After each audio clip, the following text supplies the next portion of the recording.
Hello, everyone. Welcome to the ILN Talk Show, a free space to discuss different developments in Muslim majority countries and beyond. This is our 18th episode, and we're very happy and honored to have Professor Mustafa Acar with us. And he is a professor in Erbakan University in Konya, Turkey. Dr. Mustafa, very happy to have you with us. Thank you very much for inviting me. Thank you very much. We should know that Dr. Mustafa is really busy, and really thank you for allocating this time for us. No problem, We my pleasure. actually met in the ILN Ninth Conference in Mardin, Turkey, last October. He was a great speaker at the conference. And he actually, by the way, wrote a fantastic reflection on that conference. And I invite you all to check it out in our website in the section ILN Ninth Conference. And so let's start our talk today. We're going to be talking about something very important, which is related to economy. And I'll let you introduce the topic, Dr. Mustafa. Okay, first of all, thank you very much for inviting me and giving a chance to talk to ILN audience all over the world. And it was my pleasure to meet you in Mardin and our other colleagues there. It was a fantastic event, and I had a chance to write down my reflections, even if it is a little belated. But I am glad in the end I had a chance to write down and share it with you. Also, I would like to wish a happy and healthy Ramadan to you, to your family, and to all Muslim Ummah and the humanity at large. We are in the Ameen. holy month of Ramadan. We are fasting, and we are trying to rethink throughout our life everything, what's going Absolutely. on, how we are doing, what is right, what is wrong. Yeah, are we doing okay or not? Should there be anything that we should change, etc., etc.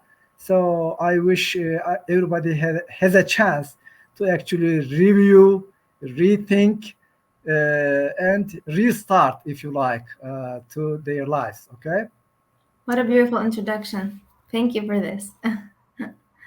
Okay. Yeah. So as I said, let's embark in our theme of the day. So we're going to be talking about Islam, free market, capitalism, and anti-capitalist fallacies.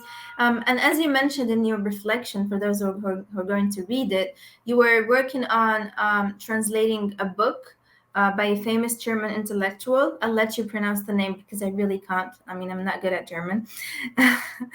Yeah, so it's called 10 ILN Greatest T.S. Fallacies of Anti-Capitalist. Yeah. Let us just start by asking you, what is the book talking about? And you said it's a very interesting one. So how is it very interesting? Okay. Good question, they say. Remember, Tasnim, Islam and capitalism is a Mhm. hot topic Yeah. discussed all over the world, especially in the Muslim world, whether they are friend or foe. Is there an intrinsic contradiction between Islam and capitalism? Hmm. By capitalism, we mean rather by free market capitalism rather than monopoly capitalism or crony capitalism, as they say. But when Hmm. we say capitalism, we understand free market capitalism or free market economy, if you like. Okay. Right. So I'm going to turn back to this discussion in the Muslim world, whether they are compatible or not. But let me just talk a little bit about the book that I have Sure. just translated and published very recently. It is Anti-capitalist Fallacies. Uh, Hmm. the original name of the book actually was The 10 Greatest Anti-Capitalist Fallacies. Okay. Okay. And this is part of a huge, big project. based on a survey conducted 32 countries all over the world, Yeah. including Muslim countries, including non-Muslim ones, European countries, as well as Asian countries, African countries, American countries, etc. So it's a huge project. Based on a survey, they asked certain questions about, hey people, how do you like capitalism? What do you Okay. think? Yeah. What do you think of capitalism? When they Simple say questions. what do you think of, what comes to your mind, etc. And before that, before giving, sharing the results of the survey, the author, Mr. Rainer Zittelmann, Mm-hmm. actually critically evaluated the 10 greatest anti-capitalist fallacies that frequently, we hear all over the world. Mm-hmm. Here are what here are the those anti-capitalist fallacies. Number one, capitalism is responsible for hunger and poverty. Yeah. Whether it is true or not, whether it is compatible with the figures, the historical facts or not. Second, capitalism leads to growing inequality. Yeah. Number We hear three, that all the time. yeah, capitalism is responsible for environmental destruction and climate change. No, no, no, no. Another big blame on capitalism. Yes. Oh man, come on, capitalism is destroying our environment. Number four, capitalism repeatedly leads to new economic and financial crises. In other words, Mm-hmm. recurrent economic and financial crises are the result of and the natural consequence of capitalism, they say. Right. Mm-hmm. Another one is capitalism is dominated by the rich. They Yeah. set the political agenda. No, no, no, no, no, no, no, no. Another one, capitalism leads to monopolies. Right. Not competition, but monopolies everywhere, they say. And another one, capitalism promotes selfishness and greedy. Are you Hmm. sure these are myths? Okay. And what else? Capitalism entices people to buy products they don't need. Actually, they don't need to buy this much, this and that, but capitalism entices them, fools them into, So this traps is not a myth. put them into a trap so that they have to spend all of their money. Right. What else? Capitalism leads to wars. Actually, the wars, the conflicts, we can see different parts of the world Yeah. is a result of capitalist, they say, greed or capitalist purposes. Mm-hmm. And the last one is capitalism means that there is always a danger of fascism. Mm-hmm. Man. So, Mr. Zittelman, one by one, critically evaluates and criticizes all of them and shows actually that these are really fallacies, not the facts. These Okay. are not supported by historical facts, numbers, figures. And it compares the performance of free market capitalism with communism, socialism, fascism, and different models all over the world at different times. And he points out that actually all the socialist experiments failed repeatedly, one after the other failed, Mm-hmm. but the free market capitalism, even though it had sometimes it has some crises, etc., fluctuations, ups and downs, Mm-hmm. but nevertheless, it somehow adapts to new conditions, changing conditions, and move on. Right. So it's an important piece of book. Okay, Okay. I urge our audience, our listeners, if you like, if they are interested in capitalism, free market economy, Mm-hmm. and what are the alternatives to capitalism or free Okay. market economy, it is a very nice book to read and to Mm-hmm. think about.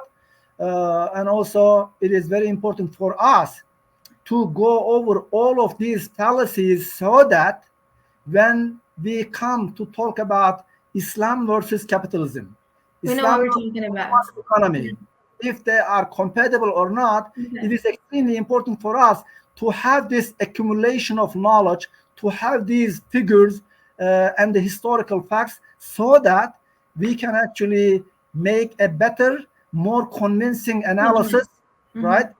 Let me Definitely. Before we proceed, just a question. So, if we can take one of these myths, and just you can just take us through how the writer debunked it. Like, is there any, like, even a small percentage of truth that some of them are true? Like, even a small percentage, because everything you've said, it seems real, but you're saying they're myths. So. So if we can take an example of how one of them is actually a myth and not a truth. Okay. Before the rise of capitalism, Uh-huh. actually, hunger and poverty was a much more demanding, outstanding problem, much True. bigger problem in Yeah. all over the world. In the last 2 centuries, starting from Western Europe Mm-hmm. and gradually expanding all the way east to the China today, these days the percentage of people facing hunger and poverty, the percentage is lowest throughout the world, throughout the Absolutely. history. Okay, so before the advent of capitalism, these problems are much higher, much bigger, terrible. But now, just taking an example as China, 50 years ago, when Mao, the great leader of China, Yeah. Mao, died, more than 30, maybe around 50 million people died of hunger. Okay, Right. due to the communist, centralist, central planning Mm-hmm. policies, and it's, anti-capitalist, anti-market Right. policies. Millions of people actually went to death, died of hunger. Mm-hmm. But right now, China become the second largest economy in the world today, even head to head, going head to head with the United States economy, which is the number one economy, largest economy in the world. Yes. So the number of people who are raised above the poverty level is very striking in China. Millions of people, millions and millions of people were actually lifted above the threshold of poverty, thanks to what? Thanks to the capitalization of China's Mm-hmm. actually redirecting itself from socialist central planned economic system to more capitalist, more free market economy, Mm-hmm. opening up the borders to the world, and being a member of Yeah. World Trade Organization, and That's allowing totally valid. foreign Yeah. direct investments in the country, etc., etc. So this is just one Yeah. example. That's Believe me, That's all totally of valid. I see your point. Nobody can deny this, but maybe those who are criticizing capitalism and blaming it for all the poverty in the world are simply saying that capitalism can do, I mean, it's causing some of the, actual numbers of poverty right now, and it could come up with more solutions to, eradicate even the small percentages of poverty in the world now compared to the higher percentages before. That's all what they're saying. It could do better, but it's not. Maybe the criticism is stemming from this. So the question is, can it do better, or is it somehow causing the actual poverty that we're facing in the world right now? I know it's minimal compared to before, but it's still high. Yeah, yeah, that's right. Due to COVID-19 coronavirus pandemic and some other problems, Yeah. sometimes the number of people, suffering from hunger goes up. Yeah. But in general, when we compare today, 50 years ago, or at the beginning of the century, of the last century, or before the Mhm. advent of capitalism, we are relatively in a better condition, and the World Bank is actually targeting that the the share of the people of hunger, suffering from hunger, should be lowered to below 5% by 2030s. The like 7 years from now should Right. be the percentage of poor people Poor people. should be decreased to a minimum level. Right. So let's hope that Do you think actually, that that's achievable? yeah, I think Okay. as long as actually, as human beings, as political authorities, as governments all of the world, actually, instead of fighting, instead of putting billions of dollars into uh, Wars. war industry, okay, if we actually change our mentality, and if you put more weight on cooperation, collaboration, production, free trade, investments, etc., it is possible, quite possible, to reduce the number of poor people who are suffer from hunger all over the world. So it's that problem of mentality Yeah. and the The actual political will. policy that you choose to implement. Rather Hmm. than fighting and making war, we can change our destination, change our mentality, change our policies, and Right. put our limited resources into more cooperation, production, investment, sharing, and caring. Okay. uh, can I show you an interesting picture? Sure. Actually, this, I said the book is part of a big project based on a survey Hmm. conducted in 32 countries in the Hmm. world, right? Muslim and non-Muslims alike. Okay. uh, the moment that I heard that actually there is a survey going on and asking people in the street, how do you like capitalism? What do you think of capitalism? How sensitive are you against capitalism? Hmm. I said, okay, I believe my guess is that Turkey will be the most anti-capitalist country in the world. And you were proven right. And I was right. I was right, because this is not just simple, dream, or just estimation, out of nothing, out of blue. It was actually based on my observations all over the world. I am Okay. almost 60 years old, 58 years old, and I was 16, just 16. Then I joined a Middle East Technical University Department of Economics Hmm. some 50 years ago. Okay, so some Okay. 40 years ago. Since then, I actually have undergrad degree in economics, Uh-huh. master's degree in economics, uh, PhD degree in economics. I did my master's and PhD in the United States. I Hmm. spent my lifetime going throughout, traveling around more than Okay. 40 countries. So Wow. I have a lot of accumulation of observations in different societies, in Hmm. different circles, intellectuals and men on the street. And my observation was that Turkey is one of the most anti-capitalist, anti-market, anti-freedom countries in the world. Come on, Okay. and, How so? and Why is Turkey the most anti-capitalist country in the world? there must be many historical, sociological, political, and economic reasons for that. And I Okay. think we should talk this on another time, because we have a limit. As far as I know, we have a limited amount Limited of time. time. Yeah. Uh, when I look, at the results, of the survey, Hmm. you can see, as I just estimated or predicted, Turkey is the most anti-capitalist country in the world.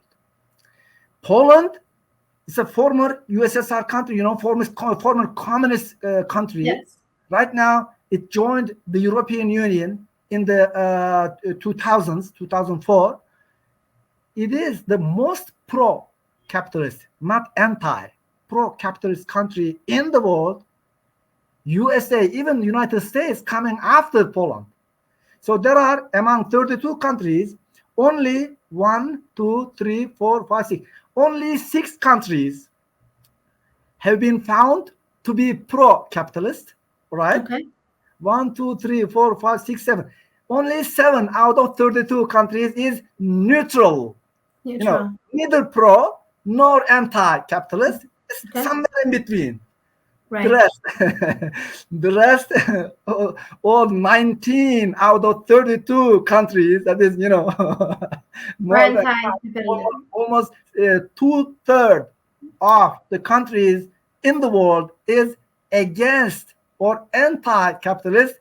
Turkey number one, being the number one country. So this is an interesting phenomena. Even though, look, we are using internet through Yes. which we are communicating now. Okay, Yep. we are using all sorts of social media, the smartphones, cellular phones, the internet technology, computers, etc., etc. These Yep. are all actually the products, the inventions of free market capitalism, not Absolutely. communism, not fascism, not any other socio-economic order. Yet Yeah. we are when you ask people, what do you think about capitalism? Capitalism is responsible for hunger and poverty. Capitalism is responsible for climate change, wars, etc. Come on, guys. Come on, please. Be calm down. They say, calm down, Yes. So and you think think people are not aware enough of the of the simple products they're using and where they're coming from, but still they're criticizing capitalism?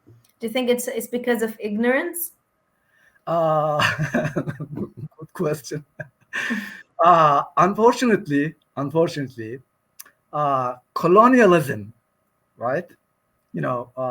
After the industrial revolution, if you like, when the Mm-hmm. big Western powers, Yeah. started to dominate all over the world. Mm-hmm. Unfortunately, many parts of the Muslim world had suffered from colonization. Okay. This actually put a big weight on that. Why we are anti-capitalist? Because capitalism is something developed, produced, invented by the Westerners, by the colonial powers. It Okay. is their order. Okay, So it's a it is their psychological mechanism. reaction. Yeah. They actually exploit our resources. They invade us. Number number another one, maybe more Just important. hold on a second. Don't you think that there is like a percentage of truth there in the argument you just shared? Sorry. No?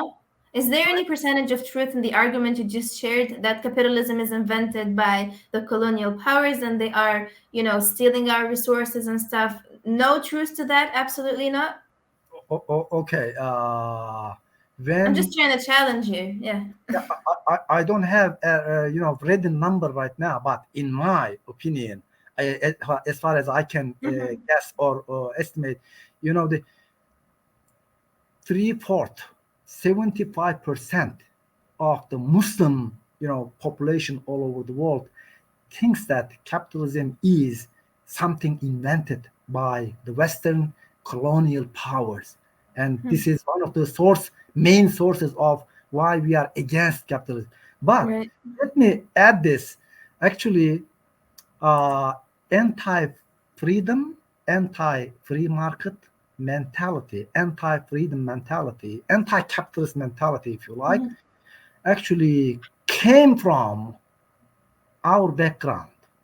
There has been a clash of mentalities back in the history, in the Muslim history, in the history of Islamic thought, if you like. Right. Ahli Hadith versus Ahli Ray. Reason versus tradition. Yes. Aql versus Naql. Okay. Uh, Freedom of will versus fatalism, Yeah. fate, Yeah. right?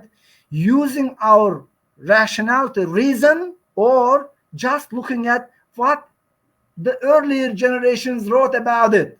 So there has been a conflict between these two thought mentality: rationalist, free will mentality on one side, on the other side, fatalist and literalist Yes. mentality. Okay, and unfortunately, as I mentioned in one of my earlier articles, also included in this book, Islamic Foundations of a Free Society, unfortunately, the fatalist, literalist, irrationalist, school dominated all Yes. over the world. Then we became, somehow hesitant against all sorts of freedoms. Mm-hmm. We just closed our borders, tried to close our borders to any sort of changes, new waves, and coming from outside, Mm-hmm. thinking that everything coming from outside should be dangerous, should not be accepted, should be Okay. rejected right on time.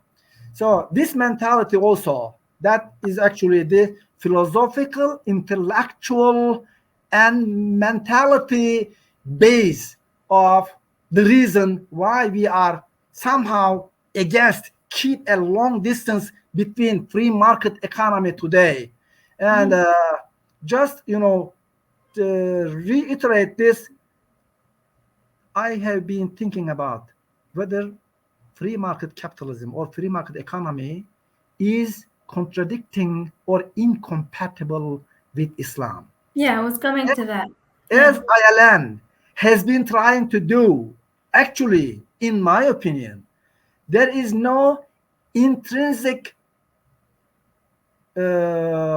antagonism or unfriendly or contradiction between Islamic values and free market economy, because free market economy is based on basically 5 or 6 institutions. Let me mention them briefly Mm-hmm. one by one. Number one, private property. Number two, freedom of choice and free enterprise. Number three, competition, that is free enter and exit from the market. Yeah. And number four, limited government. That is, there is no central planning and individual decision making is a must. And everybody should be able to actually decide on what to produce, how to produce, when, where, and for whom to produce. That This is, is pure Islamic economy. yeah, and Yeah. free trade. Free trade. Lastly, the price mechanism should be allowed to fluctuate. That is, prices should be determined by demand and supply. These are basic institutions of a free market economy. And then you ask, what does Islam have to do with these? Is there any contradiction between these institutions and basic Islamic tenets? No. None whatsoever. On the No. contrary, actually, Yeah. Islam is perfectly incompatible, goes hand in hand, Yeah. supporting these values and these institutions. Uh, just Yeah. looking at the three main features of Medina market. Okay, Yes. let me just remind them. Three main features of Medina market. Medina market is established actually by the Prophet sallallahu alaihi wasallam, peace be upon him. Okay, it was established on a level playing field. That is, everybody can see everybody else. So there Yeah. is nothing secret. Everything is open. So in today's terminology, we can say there was transparency.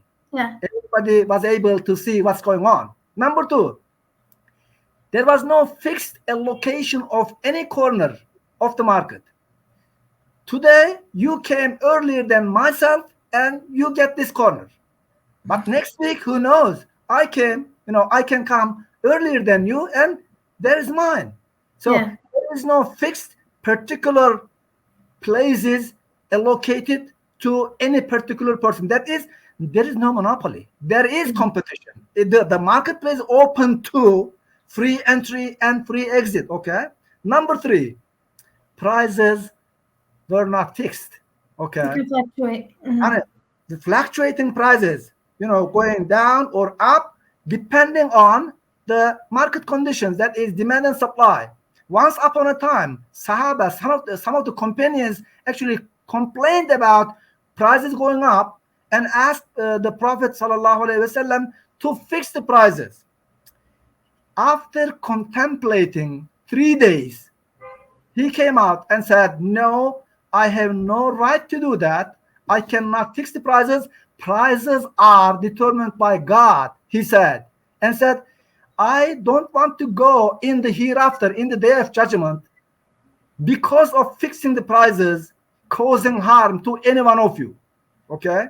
Right. These are, remember, all these are the indispensable principles of a free market economy. That's it. So, in Yeah. my opinion, there is no hesitation at Yeah. all that Islam is not a foe but a friend of free market economy, and there is no incompatibility or there is no contradiction between Islamic values and the main institutions of free market economy. So they are not foes but they are friends, Yeah. and Islam and free market economy is compatible. That's it. I mean, in principle, that is true, but things don't usually go that way. Even in free markets, there are always people, not abiding by these very rules. So that's the problem that we should, address and try to correct, but not say that they are foes, because they're not. That's Exactly. that's yeah. Well, this is fascinating. I wish we can go on and on this. I think we should have another episode with you, Doctor. I know you're very busy, but thank you so much for this. I have just a question that I'm sure the viewers would want to learn about. How many books have you written and published and translated so far? I know the answer. I just want them to know. Good question, they say. In the last some 30 years, Uh-huh. okay, I have written or co-authored or edited 22 books in Turkish, 22, and Mm-hmm. I have translated 19 of books from English to Turkish. Mm-hmm. And also I contributed 65 chapters to different edited collected books. MashaAllah. So quite a number. Yeah, yeah, and you're still doing more. So you just finished a book, and maybe you're embarking on a new one. So Yeah, that's very inspiring. That's very inspiring, and I'm very exactly. happy to I have you just in the finished it. Island Network. I am working on a new one, I just which is told you. See? denationalization of money, which Oh was wow. authored by famous liberal thinker, an Mm-hmm. economist, and Mm-hmm. political scientist, Frederick August von Hayek, very Okay. famous Yeah. figure, Yeah. right? He actually wrote some 60 years ago and talked about denationalization of money. Okay, so Mm-hmm. taking away the government monopoly to issue money, and there should be a place, some competing, recurrent, different monies at the same time. Mm-hmm. So Mm-hmm. it's very interesting. Yeah. Uh, Maybe we'll have another. Maybe we'll so have another episode on it when we finish it. Yeah. I don't know, who knows, but actually I am working on something. Yes. Yeah.